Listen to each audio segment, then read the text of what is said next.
Hey Joe, how's it going, man? It's a pleasure to have you on the Military to Management podcast. Your post Marine Corps experience is super interesting, and hopefully we'll have some great stories to share with some guys and gals who are getting out of the military soon. So thanks for coming on the show. And just to kick it off, can you kind of give us a little bit about your military background? How long were you in? Any key insights from your time in? Yeah, so I was in the U.S. Marine Corps. I was there for 4 years. I was infantry. Joined in 2007, and was a 0311, stationed at Camp Lejeune with 2nd Battalion, 2nd Marines. Deployed to Iraq and Afghanistan. So that's pretty much where I was in the military when I was in the Marines. But I joined a little later than most people. So I was, 22 when I went to boot camp. So, I joined a little later in life, which was, interesting to say the least. That is interesting. Typically, people who are enlisting are, 18. So that must have been an interesting experience going through boot camp with a bunch of people 4 years younger than you. Just kind of reflecting on that, do you have what are some of the, I guess, biggest lessons or takeaways you took from your time in, maybe some leadership takeaways working with people who are a little bit younger than you and then eventually probably a lower rank than you?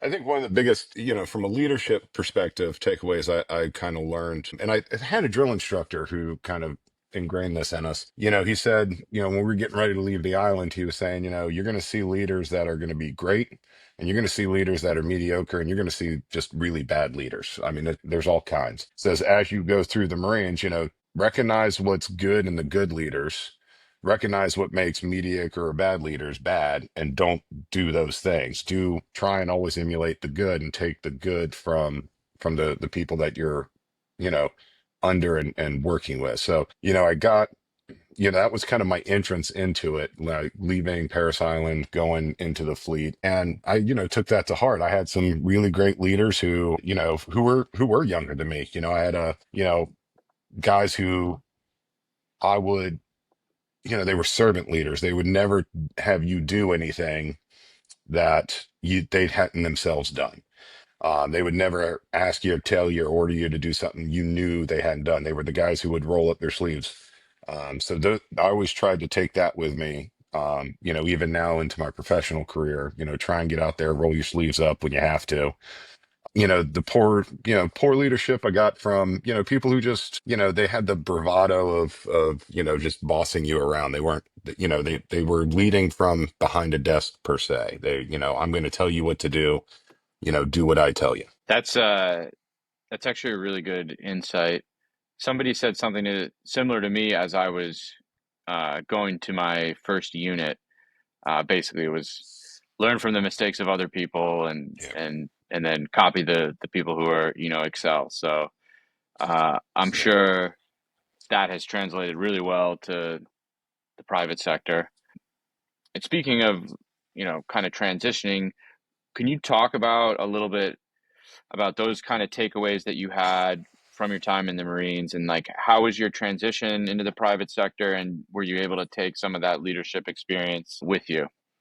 Yeah, I definitely took some leadership experience with me, being, by the time I got out, I was a fire team leader. And, luckily for me, since I had kind of joined a little later, I had some, experience in before the military, kind of, that postgraduate of high school into, going out and trying to find out, what to do.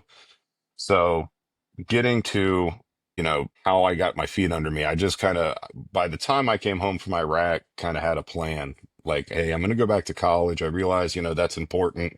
I want to get into the real world. I just kind of started making a plan for myself.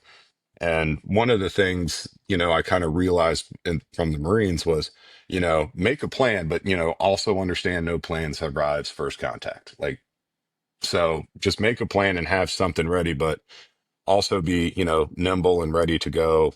Once you kind of kick the door and start going in, stuff's going to change, and just roll with it as best you can. Awesome. That's great advice because plans never do work out the way you intend. Can you kind of walk like, okay, so you got out, went to school, what was that kind of path like through school to basically getting into business and then getting to where you are now, which is the COO of a company. So can you kind of walk us So through that path? yeah, absolutely. So, first off, I'm going back to college. I mean, by the time I got out of the Marines, I was 26, almost 27 years old. And I went into college, I felt a lot like, I mean, this is going to age me, but Billy Madison. I mean, I really kind of went back to school and was like, gosh, I'm in a freshman class with, 18-year-old kids who, have no military experience. And, that was kind of a eye-opening experience because I had to kind of transition into I cannot speak to these people like I'm in the Marines.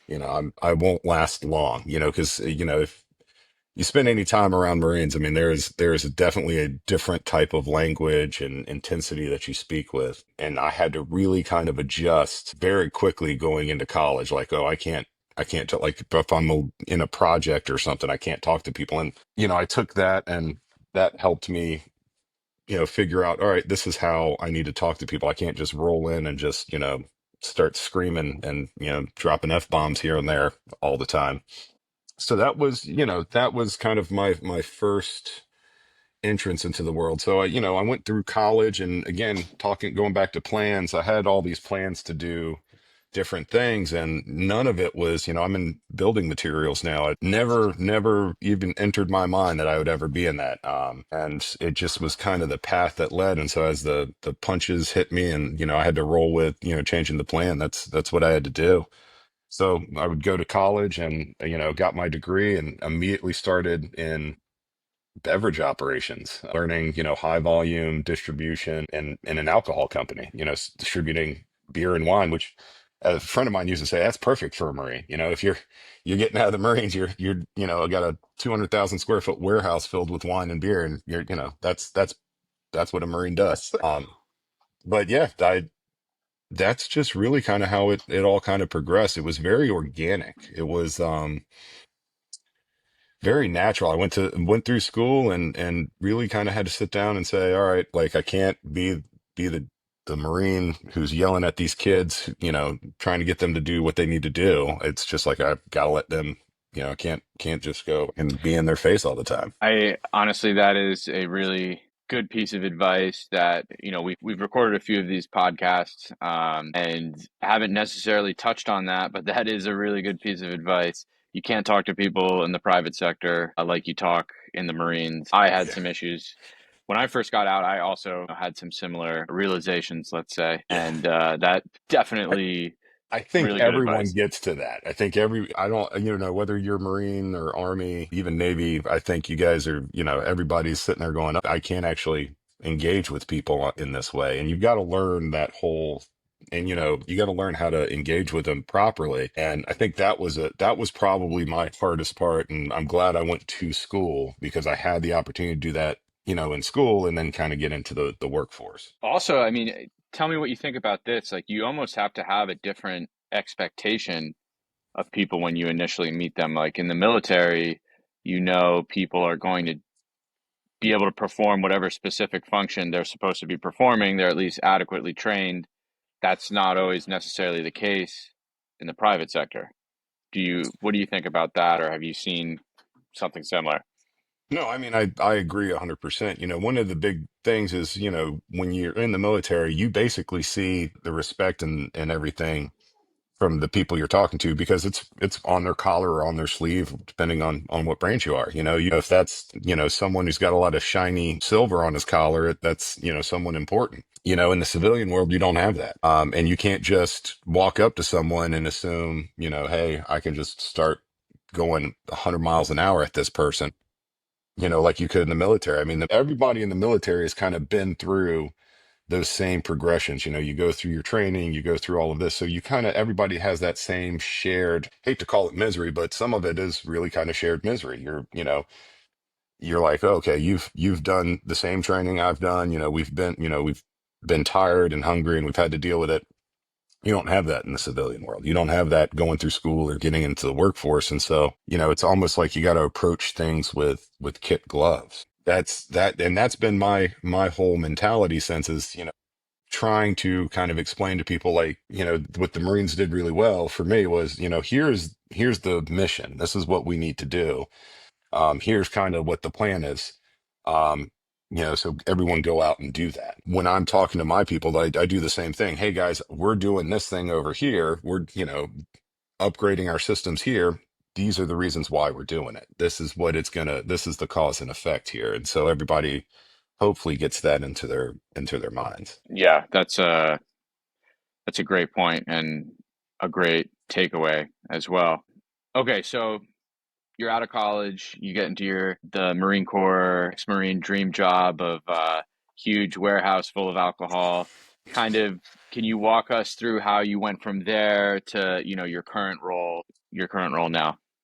Yeah, so getting right out of college, I basically went into corporate world essentially. And they moved me from Colorado to Louisiana, where I ran warehouse there and eventually multiple warehouses. And I was just in operations leadership. That's all I was. But I'm still very much learning the business at that point in my career, and I'm still very new, and I'm just kind of grinding it out, basically showing up every day, trying to do the best I can, trying to learn as much as possible, just being a sponge. I made contacts because it was a pretty big company. We were in multiple states, and I had connections through different states. So if I ever ran into an issue that I had never seen or needed help kind of trying to solve or figure out what best to do now, it was easy for me to kind of pick up and like call someone and say, hey, you were new like me.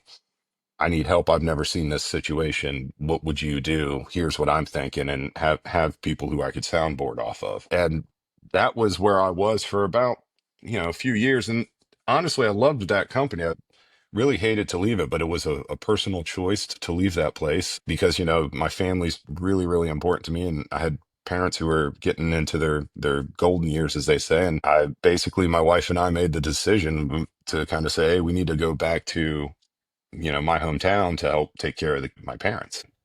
And my company didn't exist in the state that I was moving to, so I had to make that hard choice and say, "Hey, I've got to leave." So I kind of came back, found another small alcohol distributor, and this was right near COVID. This was right before COVID. I wasn't at that company long because COVID hit, and I was, they looked at me and said, "Hey, you're the new guy. We got to make some changes." I think there were a lot of people in COVID that had that, and so Yeah. I was, out looking for work, and there wasn't a lot of work to be had at that point. And so I tried to stay in the same industry in distribution, particularly in alcohol distribution, and there was just not anything happening anywhere near where I lived. So I just started shotgunning my resume out and found got recruited. Actually, found on LinkedIn a job site from a recruiter and sent him my resume and said, here you go. And we interviewed, and he said, hey, this isn't, alcohol, but you are distributing stuff. It's building materials. Is this something you'd be interested in? I said, sure. Yeah. And I met the owners of the company and said, man, this would be a great opportunity for me. It's, I'm distributing something different, but the foundational pieces are still the same. And so I just took what I knew from, my years in doing high volume distribution and brought it to the building materials world and been doing that ever since. And it's really kind of been great for me. And that, I went to this company, that was a local homegrown company, lumberyard, worked for them for about 3.5 years probably. And then got a random phone call one day that said, hey, I'm a recruiter and you've got a really great resume, and there's a position we think you'd be perfect for. Would you be interested in having a chat? And I wasn't even looking for work at that point. And I'm of the mindset that there's never anything wrong with having a conversation with someone ever. Like, why not? So I said, sure, let's talk, let's figure it out. And went back and forth, and it was probably a 2.5 month process of talking to the recruiter, then the recruiter saying, I really, after having a few conversations with them going, yeah, I think you're perfect for this. This would be great. You have all the requirements that these guys want. Let me make an introduction. And, the rest was history. I came in and they said, hey, we're looking for a COO. We're a very, very small company. We're looking for growth with your distribution knowledge and your experience in the construction world. We think you'd be and I said, yeah, and I really liked the owners of the company and said, all right, let's, you know, let's risk it. Why not? I think that I mean that's such a great story and lesson. Two really good points, I think. Like just because you're in an industry doesn't mean your skills don't translate to another industry. Yeah. And then it's always good to there's no harm, there's never harm in having a conversation, which I think that's super important. I've even have some, friends and colleagues who have possibly missed out on opportunities because they've been unwilling. So that's definitely a good piece of advice. And it clearly worked out for you. Oh, Yeah. like tell us a little bit about, being a COO in this new role, and, you know, tell us a little bit about the company and what you're doing, what your day to day is like. So yeah, basically I work for a very small, we're called a turnkey stone company is what we are. So we basically purchase manufactured stone veneer from our manufacturer and we bring it into our warehouse. We then work with builders across central and eastern North Carolina who are putting stone on a house, whether that's, they're doing columns, they're putting, decorative stone up in a lobby somewhere, or they're doing, fireplaces or whatever their need is. Our mentality is, you've got a lot of trades coming in and out of a job, whether you're doing a, huge multi-million dollar custom home or you're doing, production homes, you're built, you've got 400 acres and you're putting, 500 houses on that as a neighborhood and you just want stone in all of those houses. Hey, we will come in, we'll get the stone to the job, we'll have the people come in and install it, we'll track it, we'll do all of that. You don't have to worry. This is the one subs that you will not need to worry about. We will manage that entire process. We'll make sure that the stone's there when it needs to be there and that our masons come in and install it very quickly right behind that. And it's good quality work. That's what we're currently doing. My role in all of that is, of course, managing the logistics of it, making sure that we've got the assets in place to execute on, the growth, the goals that we have. It's also to put in place, strategic growth to say, okay, this is where we're at now. This is where we're at. This is where we want to be at in 6 months, a year, 5 years. So it's kind of putting those blueprints down to say, all right, this is where we are. This is where we want to be. How do we get there? And then saying, all right, this is what we need to do in order to get to this bigger kind of place that we want to be at. I do that. And then, being an operations leader, you're a fireman that you put on lots of different hats and put out fires. I mean, some days you're coming in and you've got things scheduled, your day-to-day tasks that you've got to do. And then all of a sudden something pops up and now all of a sudden you've got to go play like HR and, deal with some kind of payroll issue or, you've got to figure out, you've got to go be a salesman because something went wrong out on a job site. You've got to go out there and fix whatever problem that is so you don't, lose any future business. And then you're looking to kind of say, hey, like, here are the strategic customers that we have. Here's who we want. Here's, who we don't have.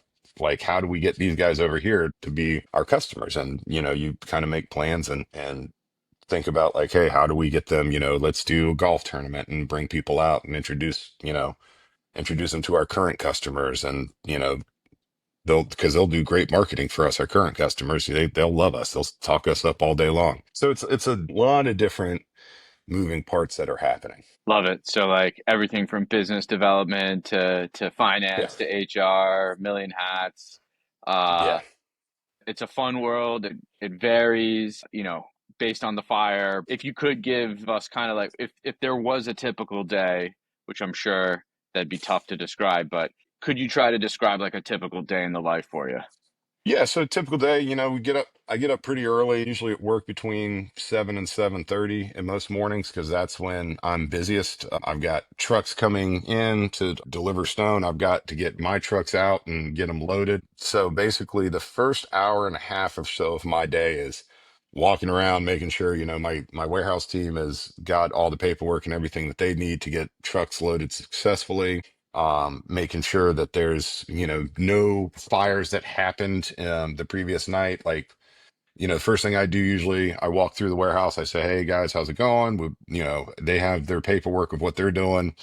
I talk to the drivers, make sure that they know, where they're going. And then probably within the first 30 minutes to an hour of getting there, I'm sitting down at my computer, I'm opening up my email and just kind of perusing and saying, all right, is there anything that is a priority that I need to like take care of this minute? Like that is such a big emergency. If there's nothing there, then it's usually saying, okay, that's not, there's nothing here. And a lot of times there's stuff I got to take care of, right? I'll get an email at 7 o'clock at night saying, this went wrong or that went wrong. But on the few days that doesn't happen, then usually I go out and I start, talking to my sales team and saying, all right, what are you planning on? Like, where are you at in terms of, market? Like, what part of the market are you going to today do, to look at jobs? Like, where are you? Do the same thing with my field techs. Like, are you in Eastern Raleigh? Are you, south and, towards Fayetteville? What's happening? So I can at least start planning, hey, this is what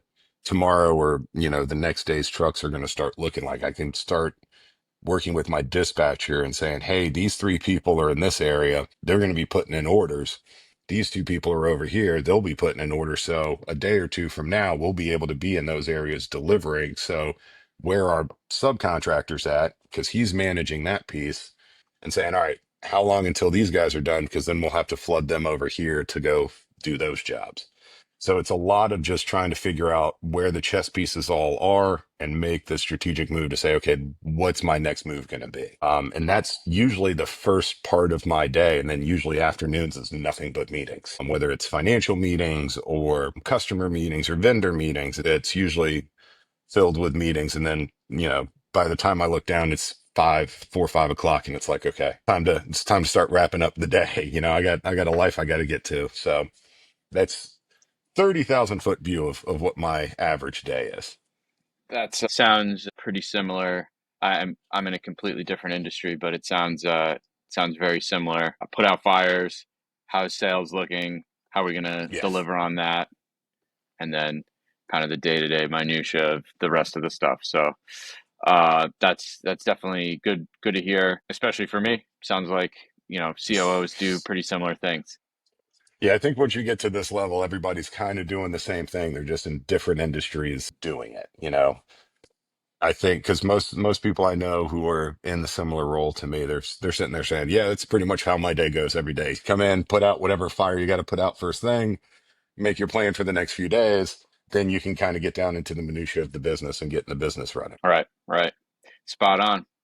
Are there any like trends in your industry that are either going to impact your business negatively or positively that you're seeing that you're starting to track and plan for? Yeah, so we're kind of being in the construction worlds, and thankfully I had a father who was in the construction world as well, so I kind of watch this. I mean, we're really geared towards what's happening in the economy, so we're constantly looking at what's happening. Well, is there, I'm reading reports on interest rates to figure out, is the Fed lowering or raising interest? Because that's going to have an effect on me. Because if, they raise interest rates too much, people are going to stop wanting to buy homes. They're going to kind of what we call in the Marines hold firm, when hold what they got. Like they're not going out and buying homes. If they're lowering interest rates, hey, that's good. That means people are out buying houses. People are out buying houses. That means builders got to keep building houses to make sure that supply is there, which means, hey, my business is good. So I'm always listening to or reading about different things happening in the economy, whether it's things with tariffs, as I mentioned, interest rates, just trying to kind of get a handle on what could be happening 6 months from now, a year from now, a year and a half from now. Because if something happens today, they sign some law or some executive order, not necessarily going to affect me tomorrow, but 6 months down the road, it could become a problem. It could become an opportunity. It could become anything. And if I'm not prepared for it, then shame on me. I shouldn't be in the job I'm in. So that's one real factor I look at. Other things that kind of gauge our business is, other kind of economic developments that are happening locally. Like if we're seeing, hey, there's a big tech company that's decided, hey, they're going to make their regional headquarters in, because that happened recently. I'm not going to say they're the brand, but there was, big company came in and put, I think it close to $1 trillion or over $100 billion or something. It was a lot of money into Mm. building a whole campus, which is pretty much 20 minutes down the road from my office. And I'm like, hey, that means lots of jobs. That means people are going to be moving here. That means lot of home development. So who's going to be the ones that are going to be developing these homes? Well, let's go talk to, the big names. And then let's also talk to, if they're in the tech industry, there's going to be people who are going to come here and want custom homes. So let's go get those custom builders and start building relationships with them. So there's a lot of different outside factors that really affect what happens to us. I really try and stay focused on the economy a lot of times because that's going to dictate, things with tariffs, imports, that'll affect us quite a bit. So those are like the key factors I really look at. And, my GM, he's a financial guy. He does kind of the same thing. We're constantly talking about like, hey, new tariffs are coming. What does that mean? Because, maybe we, need to figure out a better way to source certain material because we do import some things, but not a lot. I mean, 95% of what I have is local, but the few things that I don't, that I have to get from overseas, what is that going to do for my costing? Because I'm going to have to pass that on.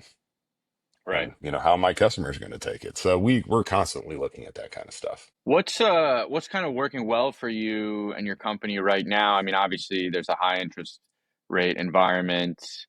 We have the tariffs. Is there anything that, you're doing well right now, that's kind of helping you through this time? I think one of the things that really helps us is, we've got a really great team from both the sales side and the operation side. I mean, we've got, a combined experience of, I think, almost 100 years and specifically stone in the stone business, working on the sales team. And they are going out and making, they know a lot of people and have, been doing this for years and years and years. And they're going out and, you know, just making those, conversations and keeping the relationships that we have good and knowing other, getting other people to come on board. So we do that really well. I think the other thing that we do really well, as I mentioned earlier, is, one of our biggest selling points to our builders is you don't have to manage the stress of, because if you've ever been in project management, whether you're a builder or not, there's a lot of different things you've got to kind of manage, and each little aspect can be a big headache. One of the selling points we have is going to the builders and saying, we're not one you're going to have to manage. You sign on with us. We'll give you that price. We'll sign contracts. We'll do a neighborhood, and there'll be however many plans for that neighborhood, and we'll set prices and we'll negotiate and we'll bid that job. But once you say, hey, you're the guys that are going to do it, you don't have to worry about anything. We've got people that are going out, making sure that neighborhood, looking at that neighborhood once a week, every other day, depending on where it is in the build, and then saying, all right, cool. These, that street of houses is going to be ready next week. So we need to go ahead and get, there's, 5 plans that call for stone in that road. So that needs to be dropped off by Friday or Monday. Let's get it done. The builder doesn't have to call us and say, hey, I'm ready. Yeah, We take that on for them. That is our biggest selling point is we aren't the headache for you. You that you sounds like hire us a on, there's no problems. that does sound like a huge selling point, like taking a lot of that friction and stress away from the customer and putting that on your shoulders. Is there anything like challenging or frustrating that you're seeing right now, or any Always. issues that Always. Always. There's always frustrating and challenging things. Yeah, I mean, it can come from anything, issues that we constantly face can be anything as small as, logistics nightmares from, our vendors and shippers that we're buying from material from. One of the popular things that's going on right now in the trucking industry is, it's hard to find, truck drivers. Like, I'm calling my manufacturer going, hey, I've got so much stone on order with you. You guys should be shipping this to me so much. Well, it's hard for us to find trucks. We're reaching out yeah, to third party carriers and trying to get the trucks to you. And it's hard to kind of lock that in. So, that's been a real kind of friction point for us the last, I'd say, couple of weeks now, just kind of figuring that out. But there's never not going to be a day where there's not a friction point that you've got to figure out. You try and plan for it as best you can, but you just have to kind of deal with it as best they come, and in the Marines, we always used to say, semper gumby, you've always got to be flexible. You always got to be, willing to roll with the punches. You've got to kind of make quick and fast decisions and say, this is what we need to do. You know, so yeah, I mean, having those friction points, they're always there. It's when the trucking thing subsides, I'm sure there will be something else that will rear its head right behind it, and I won't even have it. Something you said there is, I think, super valuable. But I want to give you the opportunity to kind of give what give us some advice to somebody who might be getting out of the Marines or the military. Like, what's something you took away from your military service that you're using now as a COO? Like, whether it's Semper Gumby or anything else, and then give give the folks any good advice that you have for when they're getting out. I mean, the best advice I have, is kind of twofold for people, anybody getting out of the military. You've kind of gone through already this very regimented, structured environment. And you're now coming out into a world that's not structured at all. And don't be afraid of not going into a structured kind of world. I mean, a lot of corporations think they're very, very structured, and some are, sure, but don't be afraid to kind of roll your sleeves up and dive in head first. You can't let fear hold you back. So that would kind of be my first piece of advice. My second piece of advice is just remember to stay nimble. Always be willing to, just roll with the punches. Just they're gonna happen. There's no avoiding it. And, being from the military, you kind of have a foot up on everybody else because you're taught and you've learned through experience that there's always a wrench that gets thrown into the plan. There's always something that happens and you've got to deal with it.